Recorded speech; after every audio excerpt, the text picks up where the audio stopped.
of Gods and Nemesis. I was going to show you, as promised, the second part of the sound system. This one's going to be a lot more complicated because it allows randomization, which adds a lot of effects to the game. So I'm first going to show you the actual what you're getting. So I'm going to go ahead and play the part where you run into the chain. Alright, let's go run into a chain. Let's see, I'm going to get the chain started. You notice that the chain made a sound, and when I went away from it, it also completed the sound, and that's where the randomized secondary sound comes from on the exit. And as before, I'm going to show you the part that the last part we actually had on collision stay, but this is more for like fires and things like that, so that when you're inside of a fire it continuously plays the sound. I had recently added this portion, which I will go ahead and run through that with you. So I will put all this together into a file on Facebook that you can download and utilize.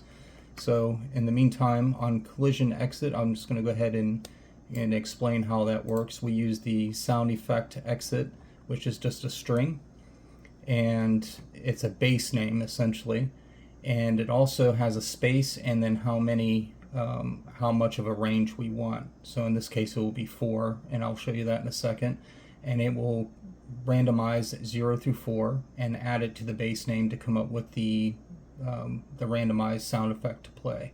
And that's basically what's happening there. And I will show you the chain here where that actually has that. Here's the collision sound. And okay, so here's the chain sound, and it's actually a sound profile, and there's a space and a 4, and you could put 3 or however many type of sounds you want.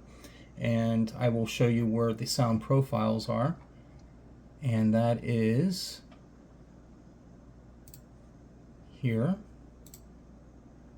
and I have quite a few sounds, and all these sound profiles,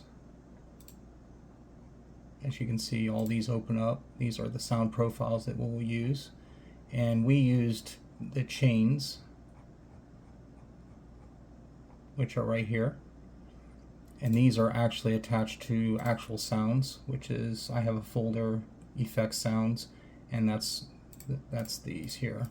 So you can come up with any name you want as the base name for the profile. And how to make the profile, we have to start off with let's see, audio manager. This is the one we want, and these are the profiles, and it has all this information here that you will fill out, and then that will feed into this audio manager, which at the very beginning I will show you has an array. You can have as many sound effects as you want, and it pulls in music. I called it music acting sound profiles. And the one that we're going to concentrate on, the actual command that plays the sound, is play 3D. So you need an audio source or a location, and it will go ahead and get the transform, which is the location of that object, to play that sound. And here it rewrites the profile with whatever the information you have decided for that profile when you put it in.